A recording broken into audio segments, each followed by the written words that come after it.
much of the Muscle Car and Corvette Nationals is arranged by different theme displays. And right now I'm standing in a circle of very special Chevys. These are all L89 cars, and Dan, explain to us what the L89 option is.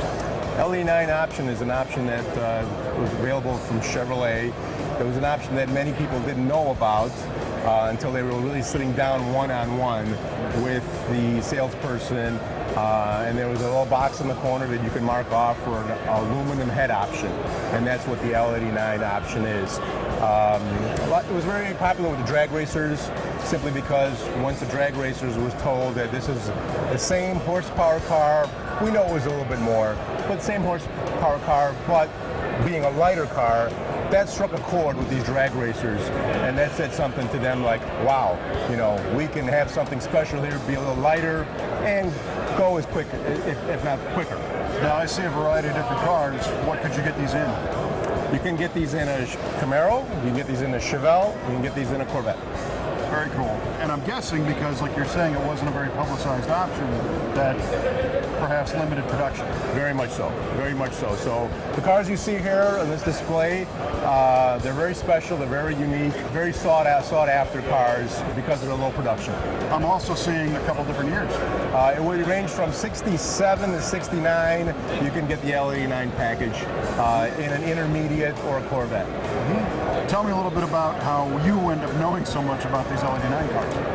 I know these cars just because I happen to own the registry for the 69 Chevelle model.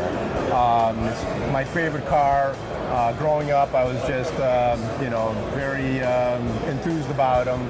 So the 300 Deluxe option is the baseline Chevelle in 1969. What made it so special in 1969 is you can get the 396 SS package in a baseline 300 Deluxe.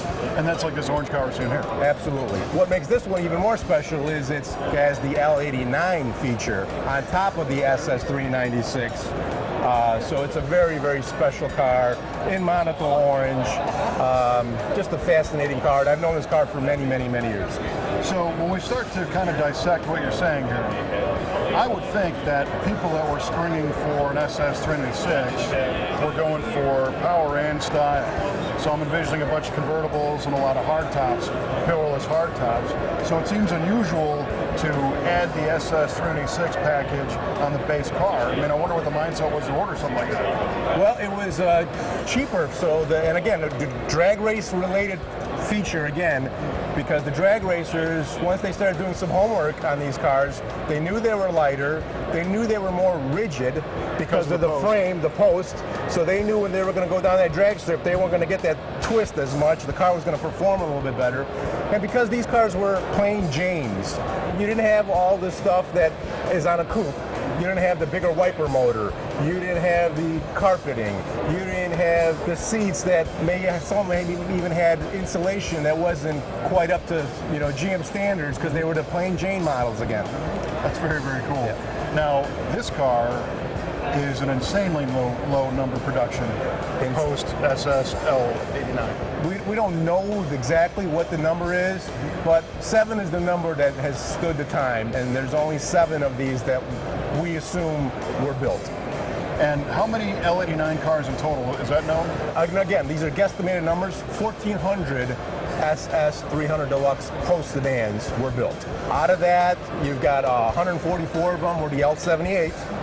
And that was just a 396. 396 with the 375. Ironhead, the 375. 249 were the next 396, which would have been the L34 350 horse. Okay. 950 were the L35 3¼ horse. Okay. And if you gather all those numbers up, you come up with 1,400. 1,400. Yeah. And 7 of these. And 7 of in this model. And in my registry today, there's 56 that are alive and that I've put my stamp of approval on, that I know they're the real deal. And so if anybody's out there has one of these cars, contact me. You can reach me at abodymuscle.com. I want to protect these cars. They're special cars, they're unique cars, and that's what I do. So tell me about all these cars being here at the Muscle Car and Corvette Nationals. I mean, the show never fails continues to amaze me. Yeah, I mean, it gets better and better and better and better every year. I'm lucky to be a part of it. If you can make one car show, one single one, that's all you can do. Save your money and come to the McCacken show. Awesome. Well, Dan, thanks for sharing the info. We Thanks, appreciate Kevin. it. No problem. V8TV's coverage of the 2014 Muscle Car and Corvette Nationals is brought to you in part by Reliable Carriers, taking vehicles seriously for over 50 years. Learn more at reliablecarriers.com.